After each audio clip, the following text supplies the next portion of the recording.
What is up, everybody? Welcome back to another episode. So we've been a bit busy off camera. You can go back here. I've added this, like I said I would in the last episode. At the end of it, um, so a lot of shulker boxes, other than villagers, which I've been slowly working at. Um, these shulker boxes are very important. So in here, we had initially a bunch of bees. I have still some spare beehives here, but the plan to start off this episode today is actually to help out one of our server mates, Triss. Triss's bee farm broke. Some point in the last few days, and I looked at it and honestly I was like, if it fixes itself, because like we couldn't get the bees to actually come out, I was like, I think it's a bug with the bees, because there is that bug where they just, every once in a while their mechanics kind of go funky, especially in like other dimensions, which her farm is. In the end I said, if for some reason it doesn't like kind of reset itself, I can make you a new bee farm. And that's what we're gonna do. We're gonna make her a new bee farm in the nether, on the nether roof, this time.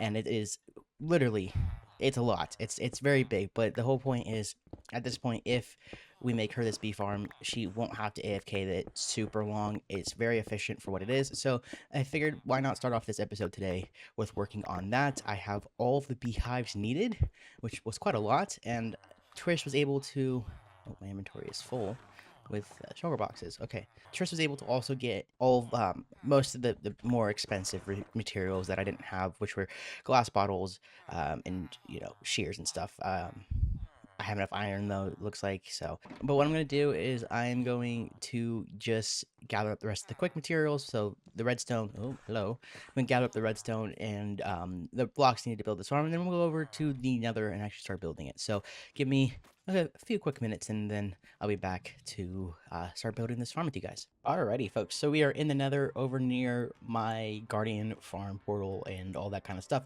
So we're going to start working on this bee farm. It shouldn't take me too long to do. Hopefully I have it all set up, and then afterwards I will kind of explain simply kind of where I got the design from and how it works. So let's start the time lapse.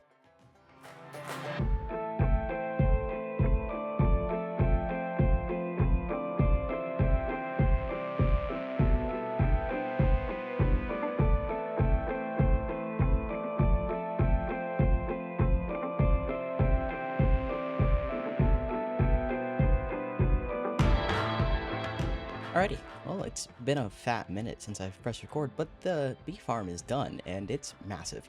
Honestly, I think this was such a great idea, and I know it's helped out Triss a lot, so um, that was a lot of work. That was a lot of work, but the nice thing is it's done.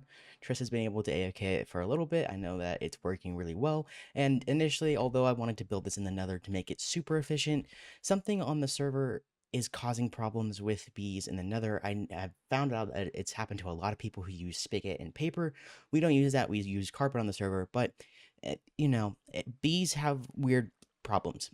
So I ended up moving the farm. I built it initially in the nether and tore that down and had to rebuild it. I'm pretty sure these are for me as payment for building this for Triss, but I'm just gonna leave them for now because I don't know if they actually are, and I honestly don't mind that this is here and that I did it. It was my procrastination to not press record and work on what I need to work on, which we'll get to that eventually.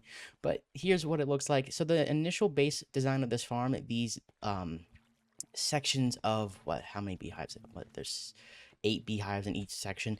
These sections of beehives come from the design used by ENX04. Will link the video down in the description.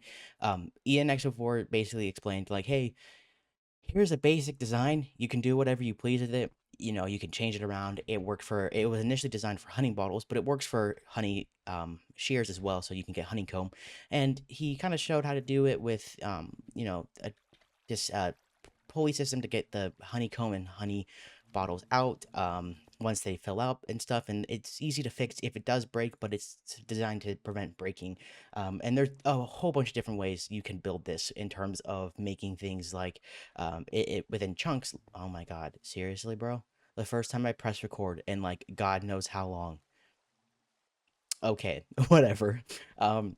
There's a bunch of different ways you can build this. I definitely recommend to go and check out that video. But the nice thing is I just did it like this because, well, it's kind of in the middle of my redstone island area, and I don't mind it being bigger here, but also it works in a way that I understand it and I could, mess with it myself. So there's 160 beehives total, and basically when this lever here turns on, which we can flip. When it turns on, this basically acts as a countdown, and when that goes off, it triggers all of these things here. So every time that goes off, it sends a pulse to each of the chambers, and that will then any of the full beehives or yeah, any of the full beehives will be either sheared or have honey bottles. It works. That's all that matters. Trish has been able to use it. There's a whole bunch of honeycomb already, a whole bunch of honey bottles in here. As you can see, Tris has been able to AFK a bit, a good amount of stuff in here, which is great. I'm glad I was able to do that. But this was my procrastination part of the episode, and I guess it's time we go over to the base and work on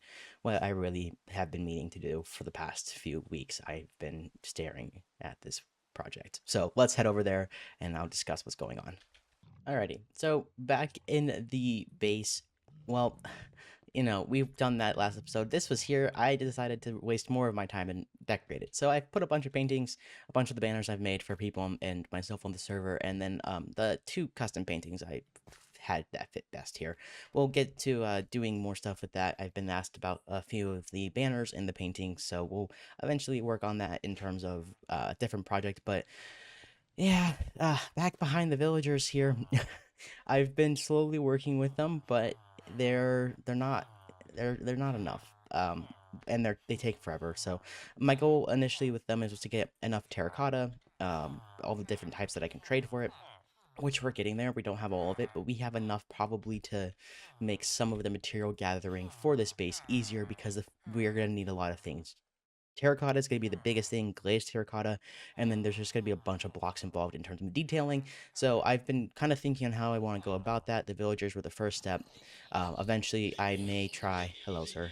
Eventually, I may try to make a better tree farm that I don't have to spend a lot of diamonds for. But for now, it's not going to be a major priority. But as you can tell, our base is pretty empty. I haven't done a lot of things over here, so it's kind of time to change that. For the most part. And the first really big portion of that involves actually, well, gathering up the materials, but starting somewhere with this base. And so I think what I'm going to do is we'll gather up materials, but we're going to build the first section, which will be over in this area here. So we'll build the first section of it, at least the base of the section, and then depending on how I'm feeling with this build in survival mode and how I'm feeling in terms of like the amount of work that's going to go into detailing it, because I already know the minor amount of details, we'll either put that in this episode or it'll be a work in progress type of thing. We're not doing interiors though at the moment because there's so many more things that have to come before interiors, including fixing this area here. So that being said, let me gather up a few resources, actually a lot of resources. Let me gather up resources. I'll show you probably a few of that because there's going to be a good bit of resource gathering that needs to happen, including probably sand and gravel needs to get gathered up as well. So let me gather my thoughts here because they're all over the place with this build, and then I'll come back and explain stuff if I need to. So I'll see you guys in a bit.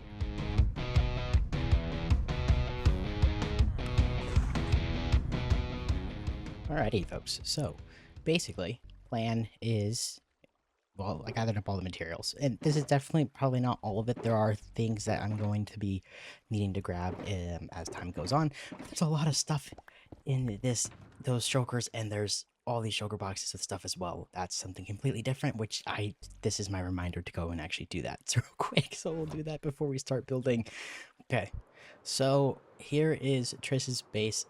Man, she's been busy with stuff. Oh my goodness. Sniffers the sniffers. She's been busy. Holy crap. I have that's so deserved. Um Man, this is I come over here every once in a while, but it's been such a long time. Not super long for me, but man, she's been super busy. This is cool. Her base is awesome. I can't wait to see what she has planned for this area. But I know that Humble had done something kind of funny here, and I know Percy's done something where they've lost their wallet in Triss's base, and they've returned with a shroom or so. So I think what I want to do, I think Humble's base. This is, I think, is Humble's. Possibly. I don't know which one is belongs to Humble. Maybe it's this one. That's Humble. Of course, it's Humble. Yep, that sounds about right. Um, Let's see. This is Percy and Root's base. They're oh wow, they've been busy.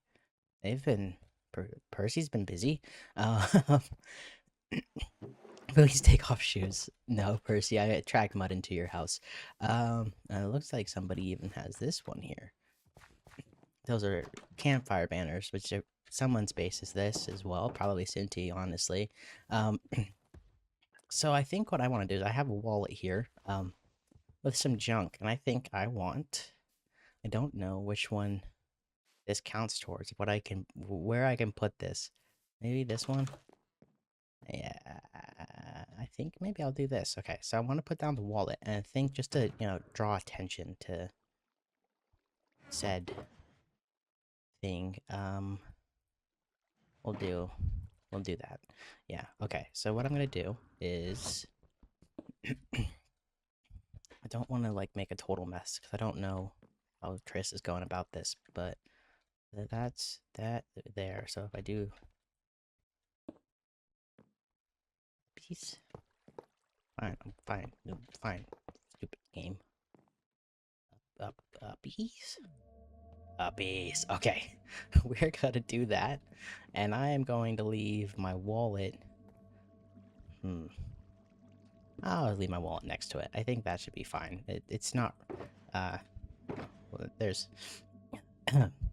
stuff. But I wanted to see kind of what Triss would do. So we'll leave that there. We will leave a beacon singling that something's here. Hopefully Triss doesn't mind that I put my stuff in that, but she can move it around and do what she pleases with uh my my lost wallet. So before the mob spawn, because this place is a mob farm, I'm gonna fly away.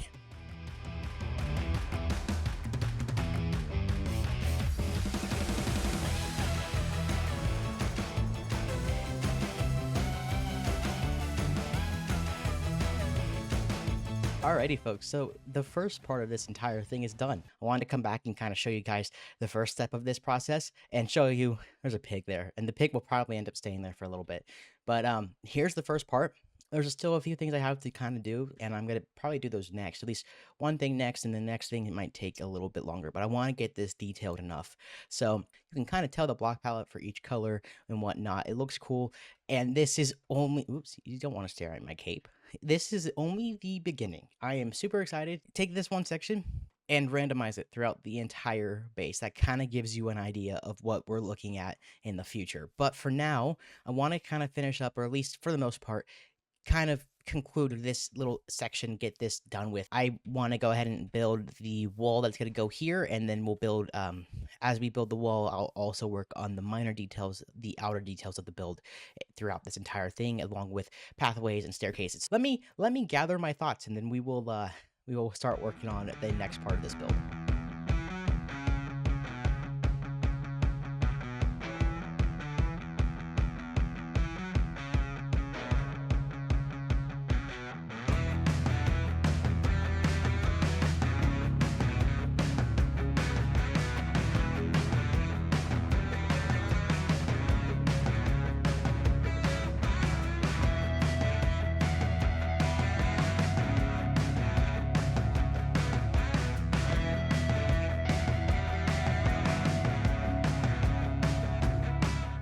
Alrighty, guys, it's all done. Look at that.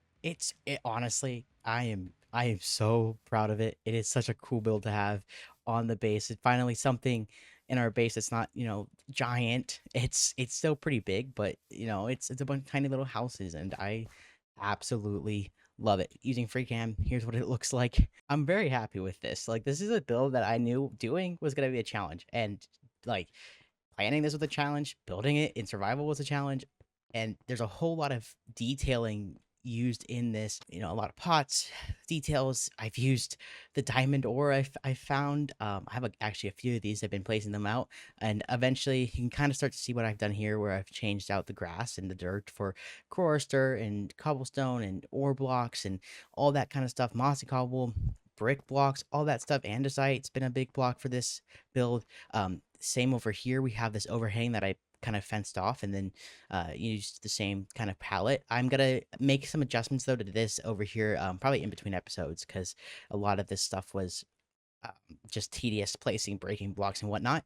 But here's what it looks like. I'll go ahead and turn on some shaders, and you can kind of see what the base looks like with shaders on and what the build looks like with shaders on. I rarely ever play with shaders because I just feel like it's too much, but I like to turn them on towards end of episodes where I do some big buildings and stuff, because it's a way to show you the coolness of it all. So there's still definitely some stuff I have to get done for this. Hello, Mr. Pig. How do you like the base? Hello. Hi, sir. I hope you enjoy the base. You're no longer stuck on one block, but you're having a hard time. Um, but yeah, this has definitely been a great build. It's definitely something I'm excited to continue working on and expanding throughout the base, because it's a chaotic build style. It is truly chaotic. There's so many different blocks that have been used in different ways of detailing this and stuff, and it's definitely something I've been struggling with is the smaller builds, and that was my goal for this season, is to work on smaller builds. And as we build and stuff, these little like power lines here will kind of be expanded and everything. I have still so much more like in terms of detailing that I want to add and do to this part and to the rest of the base. So I am super excited to get working on this, to actually expand and make our base and not do it all in one episode. So let me know what you guys think of the build, and hopefully I see you guys on the next episode. I will be probably not continuing this. I don't know. We'll be working on a few things in the next episode that are related to this build. I don't know if we're going to be expanding it or not. We might. I probably not. It's a lot of work. It took me like 6 hours to just do a portion of it. So hope you guys did enjoy what we did. Please consider leaving a big fat thumbs up for me. Subscribe if you're brand new and want to see more episodes in the future. And hopefully I see you all in the next one. Peace out. Bye bye.